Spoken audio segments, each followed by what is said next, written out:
ఆశీర్వదిస్తే 3 సంవత్సరాల కాలంలో 75 సంవత్సరాల స్వతంత్ర భారతదేశ చరిత్రలో ఏ రాష్ట్రంలో ఏ ముఖ్యమంత్రి చేయనన్ని పథకాలని ఈ 3 సంవత్సరాల్లో ప్రతి గడపకి చేర్చిన వీరుడు ధీరుడు దీశాలి మనసున్నవాడు మన జగనన్న అని చెప్పేసి మీ అందరికీ చెప్తా ఉన్నా. సోదరులారా, ఈరోజు జగనన్న పరిపాలన మనసు మెచ్చిన పరిపాలనగా సాగుతున్న ఈ రోజున్న పరిస్థితులు మనం ఒకసారి ఆకలింపు చేసుకుంటే జగనన్న మీద ఆ రోజు ఎప్పుడైతే మనం పార్టీ పెట్టామో ఆ పార్టీ పెట్టిన దగ్గర నుంచి కూడా కుట్రలు కుతంత్రాలు ఈరోజు 3 సంవత్సరాల పరిపాలనలో ప్రజలు మెచ్చిన పరిపాలన చేస్తున్న జగనన్న మీద ప్రతిరోజు కూడా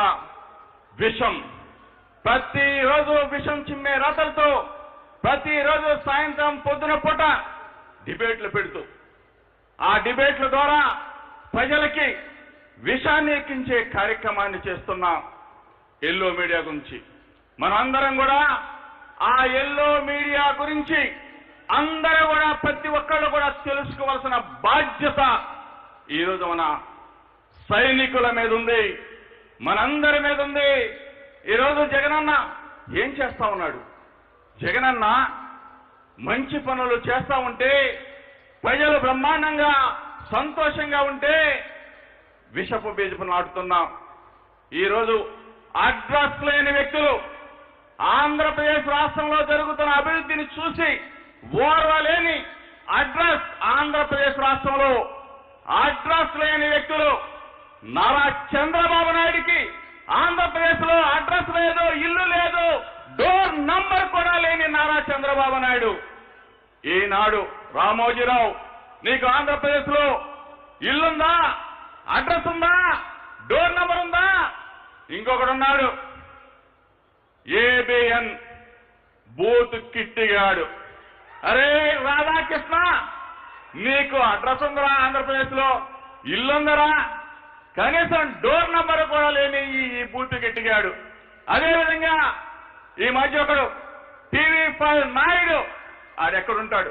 హైదరాబాద్ లో ఉంటాడు. వాడు రాసే భాష ఏంటి? వాడు ఒక డబ్బా పత్రిక పెట్టుకుని డబ్బా ఛానల్ పెట్టుకుని రోజు సాయంత్రం పూట ముందుకి వెనక్కి తిప్పుతూ జగన్ అన్నట ముందే ఉన్నట్టు ఏ జగన్ అంటా ఉంటాడు. ఆడెవడు వెంకటకృష్ణ అన్నప్పుడు ఏంట్రా మీరు చెప్పేది? ఏంట్రా జగనన్న ఏం చేస్తా ఉన్నాడు రా?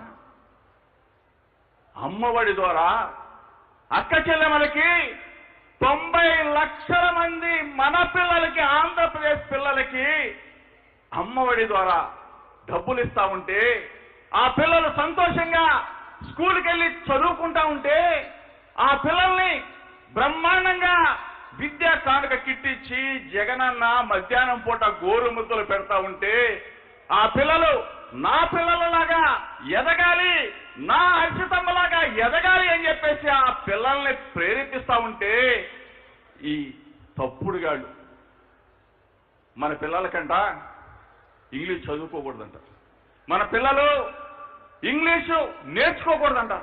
ఏ బాబు చంద్రబాబు, నీ కొడుకేం చదివాడు? ఇంగ్లీష్ కాదా? నీ మనవడు ఇంగ్లీష్ కాదా?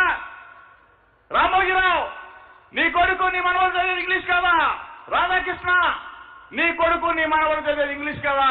TV5 నాయుడు మీ పిల్లలు చదివేది ఇంగ్లీష్ కాదా? ఇంత ఘోరమయ్యా.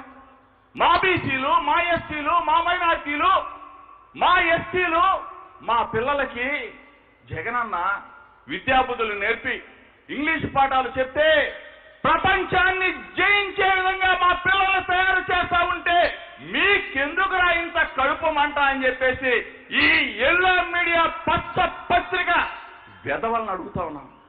ఎందుకు మీకు ఇంత గుళ్ళెందుకు? జగనన్న మా పిల్లలకి ప్రపంచాన్ని చుట్టి ఒక విద్య నేర్పిస్తా ఉంటే మా పిల్లలు దానికోసం మీరు కోర్టులకు వెళ్తారా? కోర్టులకు వెళ్ళి స్టే తెస్తారా? ఆ కోర్టుల్లో స్టే కూడా ఇంగ్లీష్లో ఇచ్చిందే కదా. కోర్టులో మన పిల్లలు ఇంగ్లీష్ చదువుకోవాలన్న స్టే ఇచ్చిన పత్రం, ఆ జీవో, ఆ ఆర్డర్ దేంట్లో ఉంది చెప్పాలి? ఇంగ్లీష్లో ఉంది. అంటే ఎక్కడో వెస్ట్ బెంగాల్లో, ఎక్కడో కర్ణాటకలో, ఎక్కడో తమిళనాడులో ఉన్న హైకోర్టు న్యాయమూర్తులు పెద్దలు బాగా చదువుకున్నారు, ఇంగ్లీష్ నేర్చుకున్నారు, చీఫ్ జస్టిస్లు అయ్యారు. వాళ్ళందరూ ఆంధ్రప్రదేశ్ రాష్ట్రం వచ్చి ఇక్కడ చీఫ్ జస్టిస్లుగా న్యాయమూర్తులుగా ఉంటే వాళ్ళు ఇంగ్లీష్ చదువుకోబట్టే కదా చంద్రబాబు నాయుడు ఇక్కడికి వచ్చి న్యాయమూర్తులుగా పనిచేసేది. మా పిల్లలు ప్రపంచాన్ని చుట్టొద్దా, దేశాన్ని చూడొద్దా? ఆలోచన చేసుకోండి. ఎంత దుర్మార్గులు! ఈరోజు 31 లక్షల మంది అక్క చెల్లెమ్మలకి ఇళ్ల పట్టాలు ఇచ్చే కార్యక్రమం చేస్తా ఉంటే, నిరుపేదలు, గూడు లేని అన్నాస్తులకి ఇళ్ల స్థలాలు ఇచ్చి ఇల్లు కట్టించే ఏర్పాటు చేస్తా ఉంటే, ఈ వెధవలంతా కుమ్మక్కై కోర్టులకి వెళ్ళి స్టేలు తెప్పిస్తా ఉంటే, వీళ్ళంతా ఎవరు? పేదవాళ్ళు, మావాళ్ళు, మా బీసీలు, మా ఎస్టీలు, మా ఎస్టీలు, మా మైనార్టీలకి గూడు కల్పిస్తున్న ఒక గొప్ప మనసున్న జగన్మోహన్ రెడ్డి గారు మాకు ఇస్తా ఉంటే, మీరు కోర్టులకి వెళ్ళి స్టేలు తీసుకొచ్చి మా వాళ్ళని కనీసం ఇళ్ల స్థలానికి కూడా నోచుకోలేకుండా చేస్తా ఉన్నారే. ఇంత దుర్మార్గంగా ఈరోజు మీకు ఒకటే చెప్తా ఉన్నాను, దయచేసి మన సైన్యం ముందు చంద్రబాబు అయినా, రాధాకృష్ణ అయినా, రామోజీరావు అయినా, TV5 నాయుడు అయినా, ఆఖరికి చంద్రబాబు దత్తపుత్రుడు పవన్ కళ్యాణ్ అయినా సరే 2024 ఎన్నికలకి పారిపోవాల్సిందే. రాసి పెట్టుకో చంద్రబాబు నాయుడు. ఏదో ఈ మధ్య పీగుతాం అంటా ఉన్నాం. ఏంటి నువ్వు? ఆల్రెడీ నిన్ను ప్రజలంతా కూడా పీకి పాతరేశారు చంద్రబాబు నాయుడిని.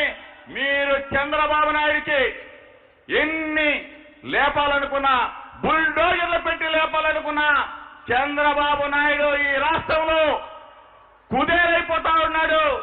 14 సంవత్సరాలు ముఖ్యమంత్రిగా చేశాడు.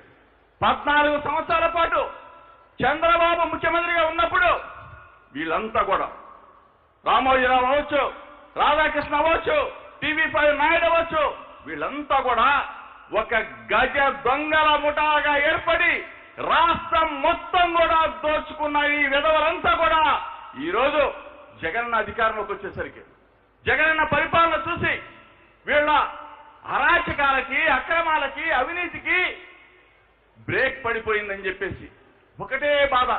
పొద్దున్నే పేపర్లు చూస్తే చాలు కంపు వార్తలు, టీవీలు చూస్తే చాలు డబ్బా టీవీలన్నీ కూడా చర్చల మీద చర్చలు. మంచి పని ఒకటైనా చెప్పావా? ఈ భారతదేశ చరిత్రలో 75 సంవత్సరాల స్వతంత్ర భారతదేశంలో ఏ రాష్ట్రంలో అయినా, ఏ ముఖ్యమంత్రి అయినా సామాజిక ధర్మాన్ని పాటించగలిగాడా? లేదు. సామాజిక ధర్మాన్ని పాటించింది ఒకే ఒక్క ముఖ్యమంత్రి, ఆంధ్రప్రదేశ్ ముఖ్యమంత్రి జగన్మోహన్ రెడ్డి గారు మాత్రమే అని చెప్పేసి ఏ రోజైనా సరే మీ టీవీల్లో కానీ, మీ పేపర్లో కానీ చూపించారా బాబు? 25 మంది మంత్రులుంటే 17 మంది మంత్రులకి, మా వర్గాలకి, బీసీలకి, ఎస్సీలకి, ఎస్టీలకి, మైనార్టీలకి మంత్రి పదవులు ఇచ్చి అందరం ఎక్కిస్తున్న జగన్మోహన్ రెడ్డి గారి గురించి ఒక్క మాటైనా రాశారా మీ టీవీల్లో, పేపర్లో? అదేమంటే ఈ బూత్ కిటికాడు ఏం చేస్తాడు తెలుసా? ఓపెన్ హార్ట్ విత్ ఆర్కే అంట. అసలు నీకు హార్ట్ ఉందారా బాబు? నీకు మనసు ఉందా బాబు? నీకు మనసు ఉందా రాధాకృష్ణ? నీ మనసు మొత్తం కూడా విష పురుగు. ఈ రాధాకృష్ణ అవచ్చు, ఈ వెంకటకృష్ణ అవచ్చు, ఇంకో కిట్టిగాడు ఉన్నాడు తెలుసా? అన్న దగ్గరికి వచ్చి ప్రాధేయపడి, అన్నా ఒక్క ఛాన్స్ ఇవ్వన్నా, నేను కూడా నర్సాపురంలో ఎంపీగా పోటీ చేస్తానన్నా అన్నాడు. అన్న పాపం ప్రాధేయపడి సీట్ ఇచ్చాడు. సీట్ ఇస్తే ఆ వెధవ